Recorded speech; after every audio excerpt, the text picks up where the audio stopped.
This is Evolutionary Radio. This is your host, Trevor Kouritzin. As always, my co-host, Steve Smith, is joining me. Good afternoon, guys. We got Ben Pakulski here. If you don't know who he is, read about him. I wrote an article about him a few months ago over on Evolutionary. He's a really smart guy.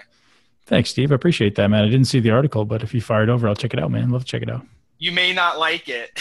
Oh, dude, that's all right. It's because it's always a neutral thing. So, but it tells about your life and stuff. So, Trevor, what do we got here? Well, Ben, the reason I wanted to reach out to you and get you on this show is that often in life, we're our own greatest teachers.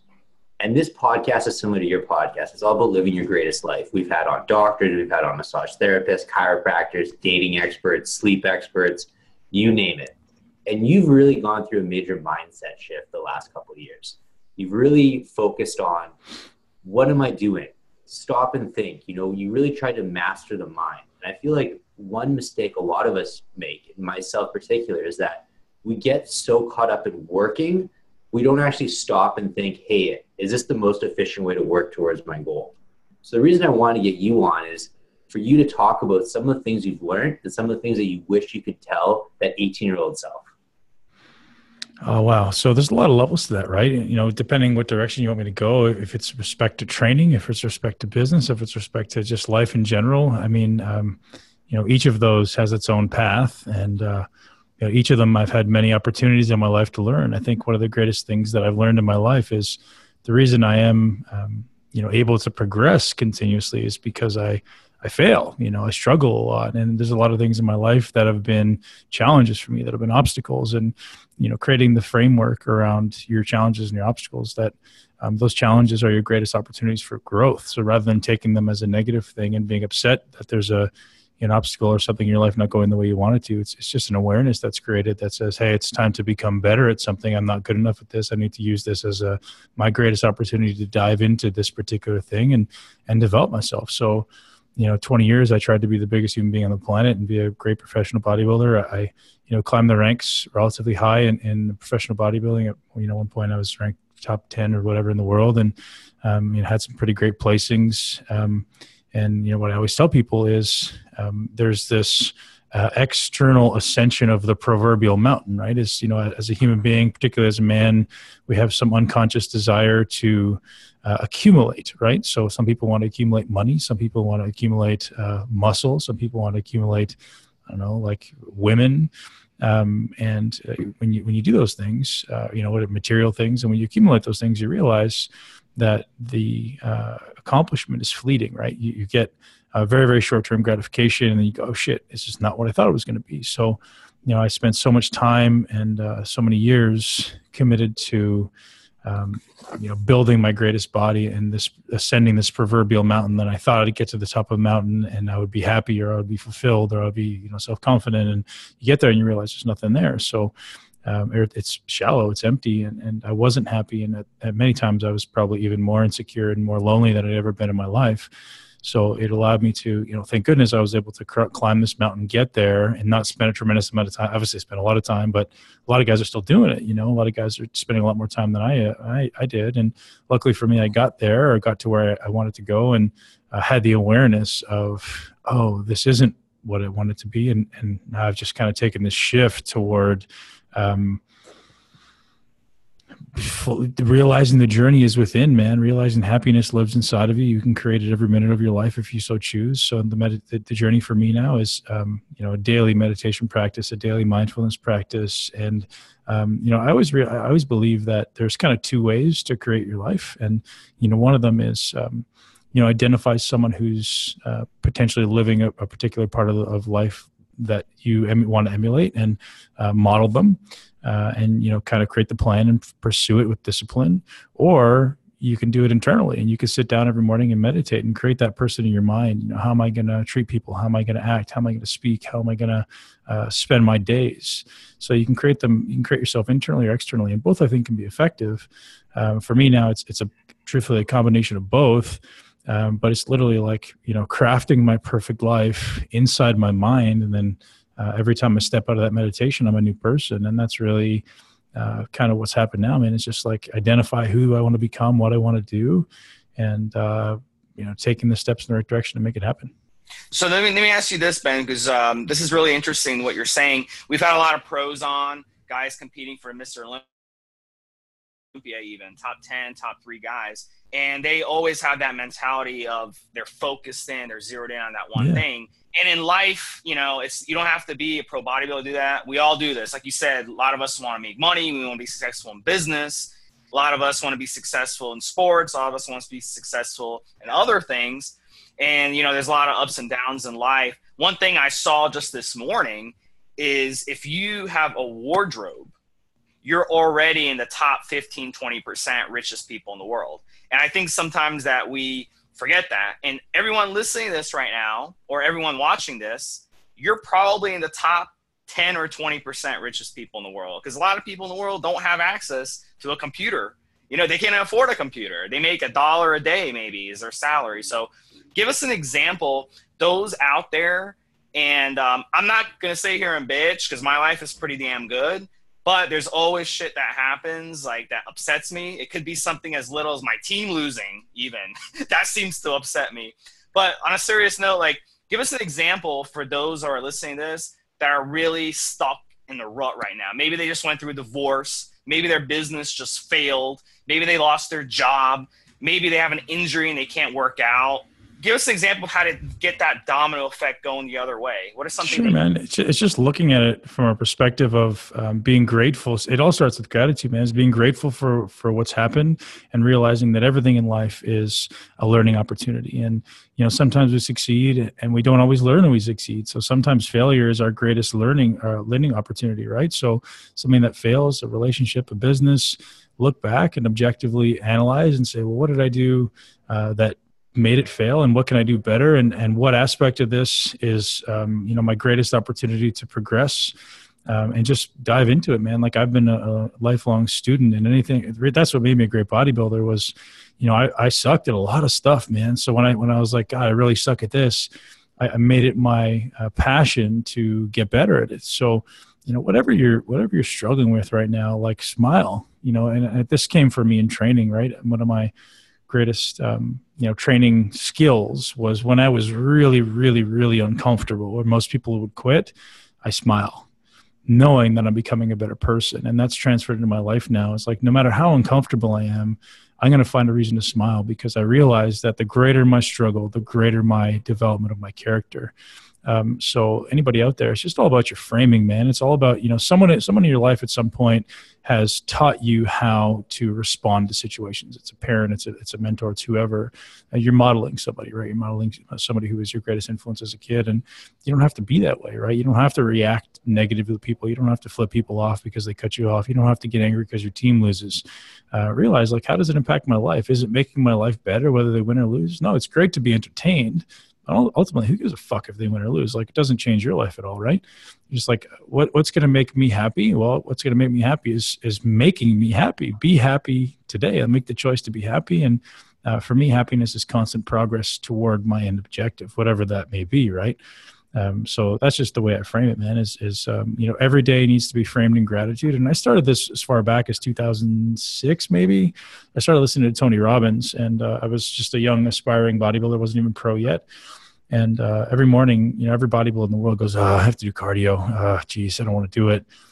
And I listened to a Tony Robbins tape that was given to me by a guy at the time who's a very good friend of mine, actually up in Toronto. And he's like, hey, man, check this out. And, the first 3 minutes of it every day was 3 minutes of gratitude. So when I went in and started my cardio, rather than getting on the step mill or the treadmill, whatever the hell I was doing, it's getting on and going, I have to do it. It turned into, I get to do it. And, I turned into that first 3 minutes of gratitude. It just starts your brain off into this flooding your body with gratitude, this emotion of gratitude and appreciation and wonderment for the world. And it's awesome, man. And, everyone out there, if you want to change your life, you change two things. You change your perspective of things and become grateful. And you change the words you use, both with yourself and with other people. And you'll change your life, like, without a doubt. Before I let Trevor jump in, let me just tell you guys one thing real quick. I used to be a competitive runner. I was a competitive powerlifter as well. But when I was a runner, I can remember running a 5K. It was hot. It was like 95 degrees. So I finished, and then after me, guess who comes running by? A guy with missing a limb. He was missing his limb, and he was running on a prosthetic limb.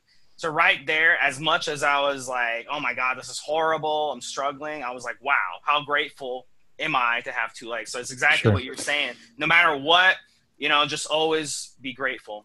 So, I'll give you an example. I just climbed a mountain, it's about 2 months ago now, and I knew it was going to be about a 7-hour climb. And I wasn't in shape for the mountain climb, right? We were supposed to be doing a little bit of training. My life was really busy. I've got 3 kids and a number of businesses. I didn't do adequate training, and I knew I was well undertrained. And so I went out and I was dreading it, man. I was like, holy fuck, I'm not going to make it. I'm going to get stuck in the middle of a mountain somewhere. Like, this is going to suck. So the first hour of the mountain, my mind was just like, maybe first 45 minutes to an hour. I was like, my brain was just dreading what was to come. And I got about, 45 to 60 minutes into the climb, and I looked around and I was like, God, I'm outside. I'm with some of my best friends in the world. I get to climb this mountain. What the fuck am I complaining about? So I literally put a smile on my face. And the rest of the 6 hours, I swear, it felt like I was floating. Like, I had no discomfort. The first hour, I was in pain. My legs were sort of burning. I was breathing heavy. The next 6 hours, I felt like I was floating. And just because I changed my perspective, I actually literally changed the chemistry of my mind, the chemistry of my brain. And life gets so much better when you could just create a habit of being positive all the time. It sounds gay and cliche, but like, that's just the truth, man. If you're someone who has a positive framing of things, all of a sudden good things start to happen to you, and you start to enjoy even the shittiest situation because you realize it's just an opportunity to get better. Ben, what ethnicity are you? Are you German by chance? I am partially German. My dad is Polish. My mom is a blend of French, German, Ukrainian. There's a saying in German, happier than a pig in shit. Yeah, I've heard it many times. Yeah. One question I have for you, Ben. We had a lot of listeners that want to know, are you religious? You talk about all this mindset mastery and things like that. Is that self-taught? I know you mentioned Tony Robbins, but is there maybe like a religious principle that helped you come to all these conclusions? I'll tell you transparently, man, when it comes to religion, I don't know what I believe, man. And that's kind of one of these parts of my life where I grew up very Catholic. I was an altar boy, and I went to Catholic school. And around the age of 9 or 10, I remember believing that, or starting to think that I didn't like the practices of the Catholic Church. I didn't know about the beliefs. The beliefs were like something that I didn't necessarily not agree with, but the practices that just didn't seem to make sense to me. So I started to question it. And for the last 20 years or so, prior to maybe a couple of years back, I just kind of didn't think about it. And having left bodybuilding, I've become much more, I would call myself spiritual now. So I wouldn't say I'm particularly religious, but do I believe in a higher power? Yeah, for sure, man. There's definitely something that I believe is influencing us. And, some people call it energy. Some people call it Buddha. Some people call it God. Like, who knows, man? I don't know what it is. All I know is that I like to follow the practices of being a good human being, treating other people the way I want to be treated, treating other people with love and compassion and kindness. And that's how I frame my life, man. It's like, is it a particular religion? Like, do I think God's going to strike me down because I'm doing something bad? No, I don't. And that's really what I didn't like about Catholicism, right? If people are curious, because I know people are going to hate me for that, but it's the idea, like, so if someone isn't a Catholic, they're not going to go to hell. They're not going to go to heaven. They're going to go to hell. Like, that doesn't make sense. What if they're just a great human being? What if they're Muslim and they're an amazing, wonderful person? That doesn't make sense to me, right? So I would call myself spiritual. I pray or meditate or whatever it is daily, and I'm grateful. And to me, that's all religion and spirituality is. I agree with that a lot, Ben, because being religious or not being religious has a lot to do with your upbringings, right? Like, for you were raised Catholic. My dad's a pastor, so I've been going to church since I was born. A lot of people probably have never even heard of God. Sure. If you're in the middle of India, where Muslim is the main religion, you've probably never even heard of Jesus Christ before. So I agree with you. I think that there's a lot more to it than just whether you believe in Catholic. Sure, there is. And man, we all know Catholics that are assholes, right? That doesn't, just because you're Catholic and you go to church every Sunday doesn't mean you're going to heaven, man. Like that's the thing. And the more I dig into this whole spiritual, I'm very fascinated with spirituality, man. Like, if anything, that may be my greatest passion. There's a number of things that have become high level passions for me, and spirituality is one of them. And understanding the beliefs around religion is very, very interesting to me. So I've been listening to or reading a lot of Alan Watts. I've been listening to and reading a lot of Joseph Campbell, a lot of them talking about myth and mythical stories like the Bible and the Quran, and where do they come from? And, people think that we don't even have it figured out today, right? Do you think these people had life figured out 2,000 years ago? Like, there's no way. So realistically, for me, spirituality is just be a great human being, treat others well, and good things come around to you. If anything, I believe in karma. Before 1.3 billion people in India listen to this show and bomb our studio, I'm just kidding. I just want to do a fact check on that. Most of India, Trevor, is actually Hindu. Yeah. You get Pakistan. The British Empire split Pakistan and India, and the Muslims mostly went to Pakistan, and the Hindus mostly went to India. That's why we had a civil war, by the way. You should watch the movie Gandhi, which actually ties into this. Have you seen that, Ben? I haven't seen it, man. No. Oh, you would love that, because that's what the movie's all about. It's about spirituality, and basically, he fasted and he prayed and all this stuff to make peace in this country, and everyone stopped killing each other when he did this. I'll tell you, I'm fascinated with Buddhism. That's for sure. Like if I were to say I practice anything is Buddhism, I don't know enough about it to say that I'm a Buddhist, but it's just, to me, it sounds like, hey man, be a good human being. And that's, that seems like the overarching principle. I mean, the fundamental principle of any religion is be a good person, treat other people the way you want to be treated. Right. It's us as human beings who worry about these nitpicking details and go, oh, that Jew doesn't believe in Jesus Christ, he's an asshole. That's what we as humans do. Right. That's not the religion. Yeah, it's exactly. It's us putting our definition on it and oh, you're different than me, therefore you're a bad person. And that to me doesn't make sense, man. I grew up in a family, I wasn't very close to my family, but my family was very polarizing, we'll say that. They weren't particularly welcoming to other people. So I grew around that a lot. And I had this early level of awareness of being why are they not treating other people nicely? I don't get it. I always wanted to be kind to other people. I always wanted to love other people. And my family just didn't think that way. And thank goodness I was very blessed from a very young age to realize that I didn't want to be like that, man. I want to treat other people kindly. And, why the hell would I want to be mean to somebody? It doesn't make sense. I don't understand, and people want to exert their dominance. And to me, it's I'm no better than you, man. You're no better than me. I'll treat you with respect. If you treat me with respect, if you disrespect me, I'll disrespect you, or I'll walk away, more than anything. But yeah, totally agree with that, man. It's just human ignorance and stupidity, right? Arrogance for the most part. Just stay off of Twitter, because there's a lot of that. Everyone on Twitter just insults each other. If you get into a political discussion, a sports, everyone's a GM. They want to be general manager of a sports team. They think the GM's an idiot, the coach is an idiot, the players, as if the player on purpose missed the kick, as if the player on purpose let the goal in. I mean, gosh, let's sacrifice him, Listen, I made my living on stage in my underwear for a long time, man. Talk about people that get ridiculed and picked on.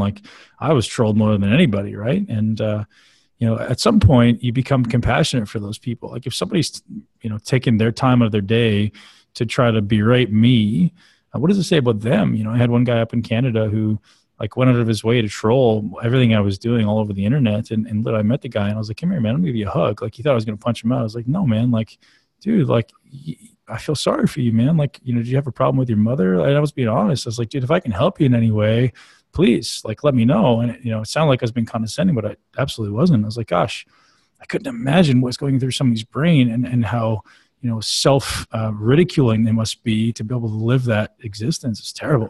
They actually have a show on MTV, a new show, where they actually track down the troll. Someone who's doing that, and they'll track them down, and the person always in person is always a sheep. They're always oh my God, they freak out as soon as they find them and stuff. It's hilarious. But do you think that those people that do that, they sending out all that negative energy, do you think that they can ever even be successful themselves? If you're sending out all that negative energy and do nothing but insult people and troll people? I don't know, man. Who am I to say if they can be successful or not? And what is the definition of success, right?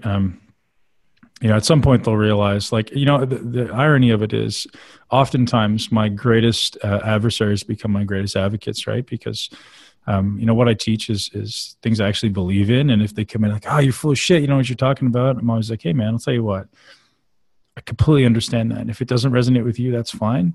And if I can ever help you in any way, please ask. And then I'll take a minute to explain to them what I do, or they'll start to understand a little bit of what I do. And then literally they become my greatest advocates, right? And people who are passionate in the wrong direction can very easily be swayed to be passionate in the right direction. And, being patient with these people has always been a great default for me. So Ben, let's touch on training a little bit. We live in a society now where we're so rich in information, but we're void of knowledge. And as much as, social media, things like that are a blessing, it's also a curse because you're bombarded with information. You don't even really know what to follow, what's credible, what's not credible. If you could look back now, knowing everything you know about training, what are some changes you would make? How many days per week would you train? Like, obviously it's individual, but do you think, because you hear two different schools of thought, right? You hear 3 to 4 days per week, more than that, you're overtraining, or you hear, 6-7 days a week, you got to get the blood in the muscle. What are your thoughts on all of this? Sure, man. Well, I'll tell you what, the first thing that I say to everybody that comes into my world is I say, forget everything you think you know about training and think. Because, the curse of the amount of information we have now is it prevents people from thinking, right? They'll watch, they'll take what they see and believe that to be gospel, and nobody thinks, man. And I think the reason that people in the 70s and 80s had a great physique is because there was no information. They had to think. They had to watch. They had to go in the gym and go, hey, what does this do? When I pick up this thing and I move it in this direction, what does it actually train? And they actually thought their way through it. And they're like, oh, well, that exercise doesn't seem to be doing what it's supposed to do. So I'm going to do something a little bit different. And they literally had a thought process. So now, I just try to teach a thought process, man. I'm like, I try to get people to come to their own conclusions. And specific to your exact questions there, like how frequency and dude, it's completely independent of who it is, like who's doing it, right? Someone who's very new, let's talk like somebody who's never been to the gym before, is very new to the gym. Well, if they pick up a weight, no matter what the weight is, and they actually use their muscle to move the weight, well, how much actual muscle is contracting when they do that? You can assume it's probably a pretty small amount for most people, right? Provided they're not some genetic anomaly or have an incredible athletic background. It's probably a pretty small amount of muscle. So deductive reasoning would say, well, no matter how hard I work, my perceived effort, the amount of actual muscular damage and trauma is probably pretty minimal compared to someone who's been training for 15 years. They would probably be able to create a lot more muscle damage, a lot more muscle trauma. So someone who's new is going to create less muscle damage, thereby probably doesn't require as much time between bouts of exercise to recover. So they may be able to train the same body part 3, 4, even 5 times a week and not actually be overtrained. Obviously, as they progress, they would have to decrease that. Whereas someone like myself, who's been training for 20 plus years, when I contract a muscle, say I do 6 repetitions compared to a beginner doing 6 repetitions, I'm going to contract a substantially greater amount of muscle. I'm going to have a greater ability to connect with that muscle, thereby create a lot more muscle damage. So for me to do some body part every day could end up being in a situation of, quote unquote, overtraining, although that's a subjective term in and of itself. But one thing that listeners need to realize is that volume and frequency should be inversely proportional. So if I'm doing a high amount of frequency, my volume should go down. And the important thing to realize about this is it can be different body part to body part, right? Some of us have a really strong body part that we feel really, really well. Well, maybe your ability to contract that is really good. Therefore, you may need 3 or 4 days between those bouts of that muscle. Whereas if you have something you don't really feel really well, you could literally do it every day, a small amount of volume, high amount of frequency, and train that pattern, like train your nervous system, train your brain to actually execute that exercise with more efficiency and more effectiveness, thereby transferring into potentially greater results for you over time. And obviously, as you get better at it, you improve the ability to contract that muscle with greater effectiveness. Well, now I can start spacing out the amount of frequency. You think a mistake? What are some of these mistakes that guys are making who aren't progressing? I know obviously genetics is a big thing. I mean, if you got shitty genetics, you're never going to really be satisfied with the way you look. Go ahead. No, I disagree with that completely, man. I disagree with that completely. I think every human being can build a great physique for them. You may not be Mr. Olympia, you may not be in the cover of a magazine, but you can build an amazing physique for you if you learn a basic skill set. So I'll tell you what everybody does wrong, and this is, again, a result of too much information and not enough thinking, is everyone is totally focused on sets and reps and load and volume. And that stuff is important. But what is the foundation of all that, right? In order to quantify the stimulus, like in order to put an actual value on how much am I doing, doesn't it make sense in your mind that every rep should look identical? We have to standardize and we have to qualify the stimulus before we can quantify the stimulus. And people miss that. Now, that may be beyond what people understand. But basically what I'm saying is exercise execution is the foundation of everything you do, man. Like if you're not actually using the muscle correctly. So here's a basic way to look at it, right? We've evolved for, effectively 100,000 years to survive. Your body wants to be very, very calorically efficient, not burn a lot of calories. So your body is really, really good at dispersing load and doing as little work as possible when you pick up a weight. If I go pick up a box, your body's trying to do as little work as possible because it doesn't know how many times you can have to pick up that box or that log or whatever the hell that is, or do that run. So your body's trying to contract as little muscle as possible. So if you're trying to build a great body, it's the antithesis of what you've evolved to do. So you're trying to become as inefficient as possible. You're trying to isolate muscles and get them to contract with as much ultimately inefficiency as possible. I want to eliminate all those other muscles around. I want just this muscle I'm trying to contract. So logically, the foundation of progress has to be, well, step one is how do I make this muscle I'm trying to train do the greatest amount of work possible? That's the foundation of it, right? And if you can do that, most people don't do that. Most people are so focused on completion. Most people are focused on, what I call the external stuff, the mechanics. They're focused on, I can do 3 sets of 6. Well, you doing 3 sets of 6 and me doing 3 sets of 6 is completely different. So how can anybody out there who claims to be a quote-unquote expert rationalize this being the same thing? Hey, man, do 3 sets of 6. That's the best for hypertrophy. Bullshit. Or 3 sets of 10. Bullshit. It's completely different, right? Based on your structure, we all have very different structure, our ability to contract muscle, our ability to focus. What happens when we get tired? Do we keep the form the same or do we do less work? Most people do less work, right? When something gets hard, they do their best to get out of that. So it's very important for you to realize that if you actually want to be able to make continuous, never-ending progress, the foundation of it all is exercise execution. It has to be, right? I have to make sure the muscle I'm training is getting challenged maximally. There's no point in increasing load. There's no point in increasing sets or reps or anything like that if the ones I'm doing now are not efficient or not maximized, right? We don't want to do more work. We want to do smart work first. The only time more work makes any sense if it's preceded by smart work, intelligent work. So Ben, when it comes to things like exercise execution, when it even comes to things like how your body looks, those are qualitative measurements. And the problem is, as a society, we like quantitative measurements, right? Sure. We want to say, I did 200 pounds for 10 reps. I was on the treadmill, it burnt 300 calories. It's totally bullshit. But we as a society, we love that. We love seeing those numbers. What are some indicators of progress or lack thereof you can use when it comes to qualitative measurements like movement pattern, muscle contraction? And great question. And the reality is it's extremely subjective, right? Like, do you feel it more, right? Like, do you feel it more or less? Because most people will pick up a weight and assume, here's the best example. If I pick up a 100-pound dumbbell and I do 10 repetitions, call it a bench press. I do 10 repetitions on a flat dumbbell press, and I go to 110-pound dumbbells and call it another 10 repetitions. Did I do more work? Let's say I'm trying to train my chest. Did my chest automatically do more work? And the answer is no. I do not know that, right? People would say, oh, I did more weight, therefore I'm actually training my chest more. Incorrect. So what most people will do is if they're increasing the load in some way, they change the mechanics or they change the distance. So the one thing that people miss in exercise is distance, right? And again, it's not very easy for me to explain this on a podcast, but if I decrease the distance, so an example, here's the best example that people at home can understand. If I put a dumbbell in my hand, let's say I have a 20-pound dumbbell in my hand and I hold it directly over my head to where my wrist, my elbow, and my shoulder are stacked above each other. I can hold that 20-pound dumbbell there pretty much all day, right? I can hold it there for a long time because there's no horizontal, there's no distance from the shoulder joint. Now, just the relative example to compare is if I take that weight progressively further and further away from my body. So it's no longer stacked where my wrist, my elbow, and my shoulder are stacked.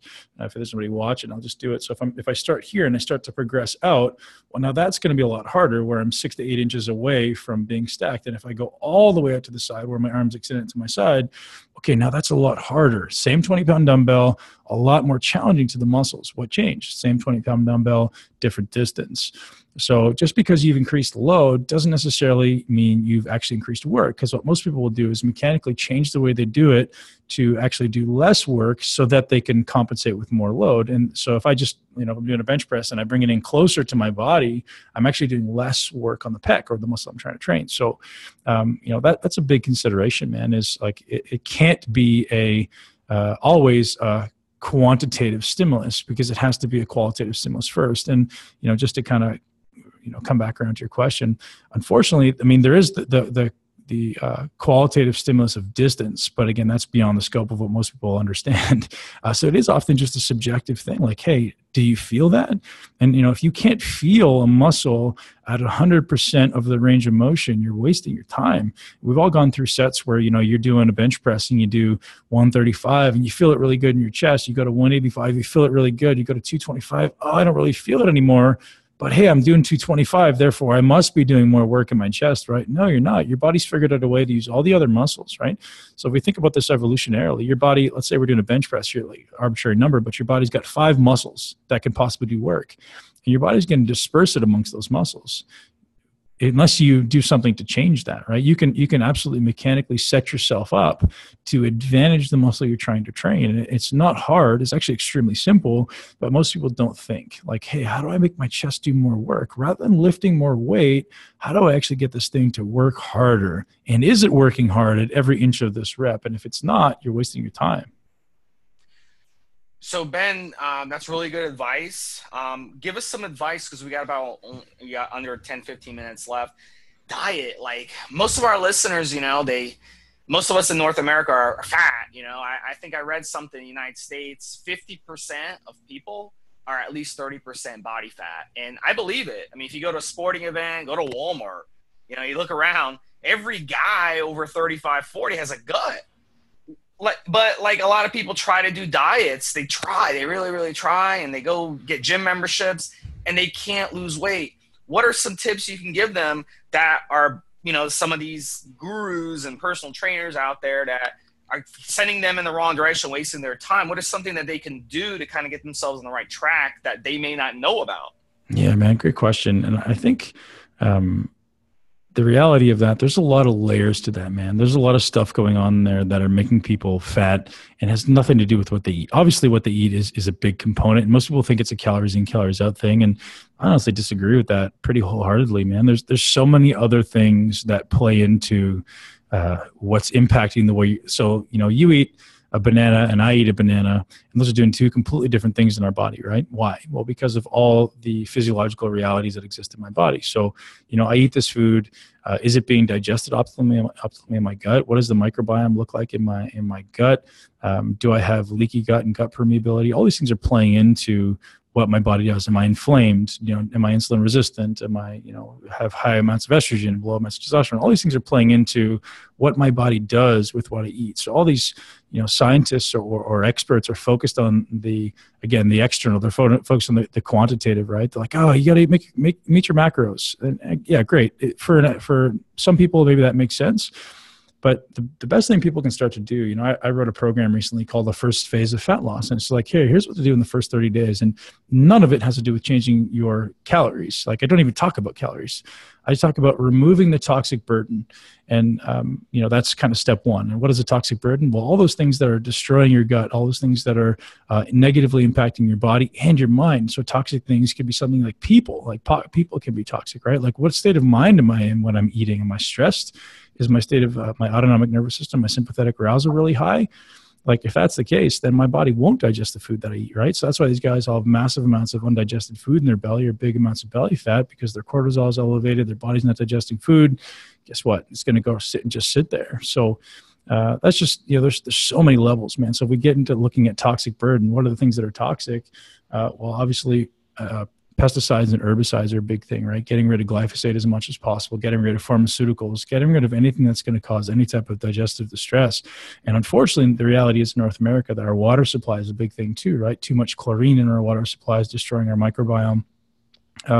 Getting rid of plastics, which is driving our estrogen up and destroying our microbiome. All these things are pretty simple. Like if I made a list, which I did, like, hey, get rid of all these things in your diet. You can eat whatever the hell you want, as long as it doesn't include these things for now. And then step 1, once you start eliminating that, gosh, people are losing tremendous amounts of weight in this first phase, in this first 30 days, just because we're removing the toxic burden and we're giving them coping strategies, right? So that's, again, a separate part of this. But getting rid of all the things that are burdening your body, and there's a lot of levels and layers to this, right? Light can be a huge burden on your body. EMFs can be a huge burden on your body. Trying to get rid of all these toxic burdens. Step one. And step two is, as I said, coping strategies, right? So why do people eat? Why do people overeat? Like, we don't need to eat as much as we do. We have this paradigm around we need to eat 3 times a day because some marketer said, hey, you need to eat 3 times a day because they're trying to sell us breakfast foods. Again, not the reality. The frequency of eating is, again, a very subjective thing. But coping mechanism, why do people overeat? Well, people feel stressed. They feel this low level anxiety. Food makes that go away. So, okay, so they've created a coping mechanism around food. Well, if we create a coping mechanism around something else, maybe the coping mechanism could be go for a walk, go play with your kids, go to the gym. Create a positive coping mechanism rather than a negative coping mechanism, right? A lot of people use food, drugs, alcohol, sex, cigarette smoke, tobacco as their coping mechanism for this feeling of anxiety that they have that they're not even aware that they have. It's just this low-level anxiety that lives in their throat or in their stomach. Like, God, I don't feel right now. I want to feel different. We're all just trying to change our state, man. We're all just trying to feel better in that exact instant. And this is the thing that's going to get rid of it for me quickly, right? Nobody wants to take the long path of actually sitting down and breathing or doing some meditation because that's going to take time, man. I'm not really good at that right now. I want an immediate fix because I got to go and do something else. That's the reality why people are fat, man. There's a lot of layers that you'd have to unravel. There's a lot of layers of the onion that you have to kind of peel away to find out why people are fat. But, and again, we're all living that, man. We're all living that reality based on the habits we've built as children and the habits we've built up to this point in our life. It's just coping mechanisms to get through. We had an acupuncturist on our last episode, and she said the exact same thing. It's like people are eating under stress. They're not getting food, they're eating in front of the TV, or they're eating in front of their computer at work, etc. They're not sitting down and just enjoying their meal and, like that. And that seems to be something that makes a lot of sense because that's what Americans do. And I'm sure Canadians do the same thing. Every night, what do? We grab a snack, we grab dinner, we sit in front of the TV and watch a sitcom, sports, whatever. And, we just stuff our face nonstop all night. So that makes perfect sense. But like you said, there's so many different things. I'm with you on that for sure. If listeners want like an action item, it's a really simple way to frame this is, your autonomic nervous system governs your reality. And your autonomic nervous system has 2 branches. It has a sympathetic and a parasympathetic. Sympathetic, if you want to remember, is fight or flight. It kind of prepares your body for mobilization or action, and parasympathetic is rest and digest. And the way that or the balance, I guess, the tone of these things is going to impact what your body does. So if you're in a high amount of sympathetic arousal from stress, from anxiety, from light, from caffeine, from stimulants, your body literally can't digest food. So food's going to sit in your stomach. And that's usually what people are doing, right? People are in a stressed out state. Maybe they even just finished working out, man. You're a high amount of sympathetic arousal and people go shove food down their throat. It's the worst thing you can do. You have to take yourself into bringing up that parasympathetic nervous system, that parasympathetic stimulus before you eat and prepare your body for food. So for thousands of years, what do people do before they eat? They get together as a family or as a group. They talk, maybe they pray, and just that little bit of mindfulness brings them out of this high amount of sympathetic arousal into more of a parasympathetic state that prepares their body for food. So if you're eating on a run, if you're stopping at a drive-through, shoving something down a burger because you're in a rush, your body can't digest that food, man. So this is, again, the argument for people who are aspiring fitness athletes and bodybuilders. Like, it's not about what you eat, it's about what you absorb. So if you're shoving food down just because, I got to get my calories in for the day, but your body's not prepared to take it, well, guess what? You're driving up inflammation. You're predisposing yourself to intestinal permeability and leaky gut, thereby driving up inflammation even further, causing tremendous amount of GI distress. And again, like you said, Steve, GI distension. Well, you hear I'll let Trevor finish up, but you hear all this all the time about an anabolic window. You got to eat. My cousin is so funny. He told me this. He's like, you got to eat right after your workout. Within 5 minutes, you got to eat. Yeah, 37 seconds. Your muscles are going to disappear. It's 37 seconds, actually, man. Makes perfect sense because right. Because now that's something I can tell people. I'd be like, you know what? Ben Pakulski said you're actually hurting yourself. You're not helping yourself by doing that. So it's always gradients, right? Like if you're training really, really hard, the amount of sympathetic stress is much higher. If you're training, very, very low level, which most people do, obviously not to throw anybody on the bus, but most people don't train hard. Most people think they train hard, but they don't. So obviously maybe their body's a little bit more prepared to to absorb food, but we all have had, or a lot of us have had, those really hard workouts where you just don't want to eat after, or you try to eat, you just no desire to put the food down. That's just because your stomach is literally shut down. Your stomach doesn't want to digest food. So taking 5 to 7 minutes, I suggest everybody do a 5-minute meditation. Again, people don't like that word. Sometimes they're offended by it. Sit on your ass, close your eyes, and do nothing. Put your phone away. Do nothing. Get in the sauna, something, a cold shower, whatever it can be to kind of bring down your sympathetic nervous system, increase your parasympathetic tone, allow your body to be prepared for this food, and you'll get much better gains. I love what you said, Ben. One thing that I do myself and I tell all my clients is that after your workout, stretch for 20 to 30 minutes. And just that stretching, that activates your parasympathetic. It's also good to obviously stretch. It increases flexibility. And then it's not like, oh, I just finished a crazy set of leg press. I'm going to try to eat this meal and throw up. You kind of relax and get your heart rate down. Man, I had a girl in the gym yesterday who finished a hard leg workout, went to Five Guys, came back and ate her burger at the gym. I was like, what the you doing, man? Like, get that shit out of here. I mean, at that point, guys, if you're going to eat something, it's you. That's why, I believe in shakes and essential amino acids and liquid carbohydrates at that point, because if your body is going to break down anything at that point, that is the best time to take in, liquid calories. Solid calories at that point are not going to do the job. So Ben, I got 2 listener questions for you I want to hit up, and then we'll close the show. One person sent me this video on YouTube. I'll try to find the email so I can forward it to you. And he took water out of his regular tap. He just turned on the tap, poured a glass of water, and poured it on a pregnancy test, and it tested positive. That's pretty freaking bad. So one issue we have is that our water is full of contaminants, full of chloride, it's full of fluorine. Do you know anything that will actually remove estrogens from the water? So I recently had Dr. Anthony J on the podcast, and he's a researcher from the Mayo Clinic talking about this stuff. And he says the best thing to use is just a basic charcoal filter, man. So I'll tell you, I've got kind of a system at home where I've got something I use called the Multi-Pure, which is not a carbon filter, not a charcoal filter, but it's suggested to be the best one for removing pharmaceuticals, which is a big, big problem. Like, people are dumping their pharmaceuticals in the toilet and then coming back into your food. So there's actually been shown to be tremendous amounts of just chemicals in your water supply. So this one's suggested to be the best to remove any type of pharmaceuticals, any type of bacteria. And then we go into, I also use a Berkey, which is like a countertop, relatively cheap carbon filter. They also have a fluoride filter on there. So after I filtered out all of the pharmaceuticals, I'll throw it through the Berkey, which is a carbon filter. Now, there's a lot of levels to this like detoxification water thing, man. Like, the reverse osmosis, there's like a 5-stage reverse osmosis filter. And again, it starts getting expensive, right? If you're putting on your whole house, you're looking at probably $2,000 to $3,000, depending on what you do. But again, man, that's so vital. Like, even your shower, man, get it out. Like, especially if you're using a hot shower, think of the absorption of your skin, man. Your skin absorbs extremely well. People don't realize how well your skin absorbs nutrients and chloride. Get the hell out. Get your kids out of chlorine pools, man. I'm like the anti-chlorine pool guy. Like, don't subject your kids to that, man. Seriously, it's terrible what we're doing to ourselves. And then you wonder why your kids end up being screwed up and unhealthy. There's a lot of levels to it, man. So for me, just removing estrogens comes with the charcoal filter, and the pharmaceuticals is with the Multi-Pure. That's the same reason I don't wear antiperspirant. Aluminum, man. Forget it. You're giving yourself heavy metal poisoning. Yep. In 20 years, those products will be illegal, and we'll be looking back at it and be like, I can't believe we're selling those over the counter.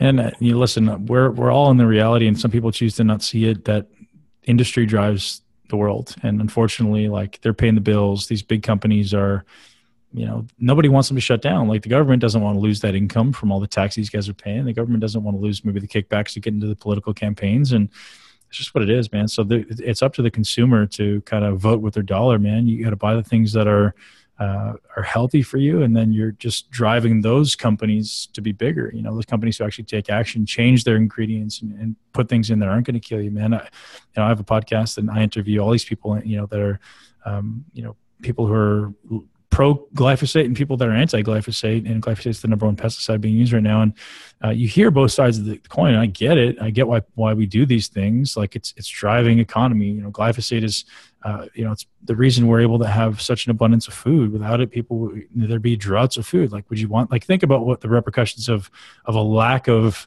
industry would cause, right? If we didn't have enough food for a week to supply the population of the US and Canada, what would happen? We start fucking killing each other.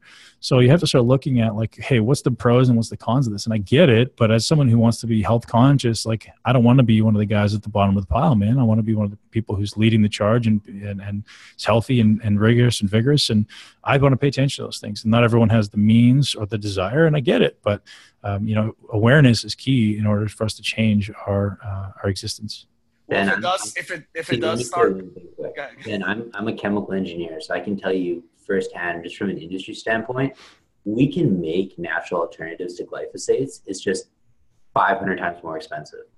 So the only reason why companies like Monsanto are using Roundup, glyphosates, things like that, is because it's cheap. We can make natural alternatives to them. It's just sure. Really expensive. But yeah, man, but it's all over the world, right? It's like so many companies or countries doing it now. And I guess money is everything, man. If it's going to cut down like how much do you want to pay for your lettuce? How much do you want to pay for your kale and your broccoli? Like if all of a sudden we woke up tomorrow and, lettuce was $10 a bundle and broccoli was $10 a bundle, and what would happen? People go crazy. I can't eat that. I can't. Well, meat's going to be $30 a pound. Oh God, I can't do that. Well, guess what? Like you can't have your cake and eat it too, man. I get it. But the government's doing what it needs to do to keep people alive and keep it from being chaotic. I get it, man. But I love the idea of having awareness and doing what I can to change what I can change and giving people the opportunity and the knowledge to change their life. Can't change everybody, man. We're not going to change the industry. We're not going to change the world yet. I mean, it's going to take 30 to 50 years before we can change it. But, people like yourself and myself can create awareness for people and lead the charge as to why we should, over time, lead in this direction. I think like having your own like vegetable garden, having your own fruit. It's everything, man. Buying organic. Everyone can, you can do your best having a good water filter at home, like you were saying. Those are things that we can do as individuals to help and for our families. So, I mean, people listening to this, you really have to do that. You can't just listen to what the commercials say, and buy whatever you see during a hockey game or football game on TV and buy, whatever they're trying to sell you, because they're trying to sell you the shit. No one advertises the good stuff. No one advertises organic lettuce. Well, I'll tell you what I've been diving into a little bit lately is something called covert influence, and it's very, very interesting. So something that like the CIA and special forces are very aware of. So covert influence is something that exists in mainstream media where they intentionally subject you to stressful events with the news or with, whatever the TV show is, very, very dramatic, very stressful. So what's happening to you don't realize what's happening is your autonomic nervous system becomes very stressed. Your sympathetic arousal goes up. So your ability to use your cerebral cortex actually goes down. So, right. So as we're stressed, what happens? You become very primal. You start using your limbic brain. You start using the reptilian brain. You can't make rational decisions. You make impulsive decisions. So then they riddle that through with advertisements for things that are going to make you make impulsive buys. They're doing it intentionally. And that's just effed up, man. Like, this is why you just can't let your kids watch TV. Like they're just puppets, man. Like the media is literally just manipulating so they can make money, so they can sell more advertising spots. They know what they're doing, and people aren't aware of it, man. They're just stressing you out so you make impulsive buys. It's fascinating stuff. I don't watch TV, but you're completely right. If you ever turn on CNN, it seems like World War III is going to happen tomorrow. Right now. Yeah, it's actually happening in their backyard. I mean, there's Taliban everywhere. There's people trying to kill you when you open your door. And you're like, and it just becomes our default, man. We walk around in fear. So what do you do in fear? Well, you have to get rid of that fear because nobody wants to live there. So therefore, I should go get a Coke because sugar will make me feel better. Or I should smoke a cigarette because that'll make me feel better right now. Or I should eat something. It's driving industry, man. It's just this perpetual circle of, hey, man, we're going to make you feel shitty so that you go out and look for something outside of yourself to make you feel better. And if anyone wants to make a change, man, you turn those things off. You get rid of those negative outside stimuli, including toxic people in your life, including toxic food, and start sitting down on your ass and being by yourself. Turn the lights off, turn the sound off, be by yourself for 5 to 10 minutes a day to start. Ideally, you progress up to being by yourself for an hour in complete silence. Turn the radio off. No podcast, no book, do nothing. Be by yourself. Be alone with your thoughts. And you'll see how much things start to change. Would you say, really quick, Ben, would you say in your life you've had to basically cut off people out of your life who've been negative influences? I mean, I know I have, because we've had a lot of podcast guests who've been very successful who've said to do that, and I've been doing that myself, ridding myself of the cancer. Would you say you've done that to people who you've been lifelong friends with even? Is that something? Yeah, man, I think the blessing and curse of who I am is I'm a very selfless person who puts other people before me.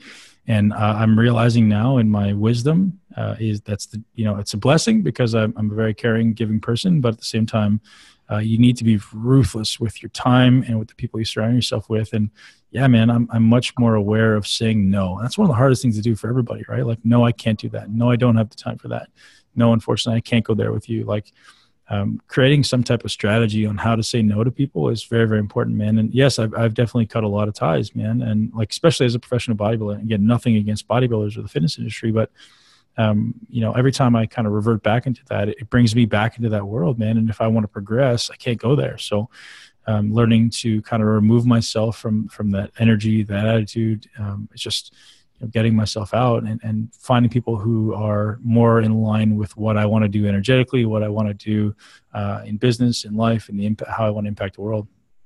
Well, Ben, we really appreciate you in this podcast. I know you're very busy. You got 3 children. You got multiple successful businesses. Thanks, man. Really appreciate it, Ben. Thanks, for a lot Trevor. of our listeners, you guys, most of you are probably renting. The water filter he mentioned, Berkey, very affordable. It's going to be around $200. Yeah, that's actually the one I have because I'm renting, so I can't, install like a reverse osmosis or anything. It's very, very effective, and that's actually what they use in missionary trips in Africa. So if you're looking for the best over-the-counter filter, get a Berkey. Anything like Brita is just a waste of your money. Don't even spend the money. Yeah, there's one, and I've never used it, but I've heard it's relatively good, called the Zero. Apparently, it takes everything out of the water, so that's why they call it Zero. I have that. It comes with a little tester. You can test the water. My water tests out at 250. When I use the Zero water, it tests out at 0. So it takes. What's that? Parts per million? Does it tell you what it's actually taking out though? Yes, parts per million. Yeah. Interesting. So I'm in a state where we have very shitty regulations. So it's really unfortunate, man. I get the government can't do everything about it, and you wonder if there's some insidious reason why they put fluoride in there, or in chlorine. You understand why? Because if you didn't, we'd all have bacterial illnesses.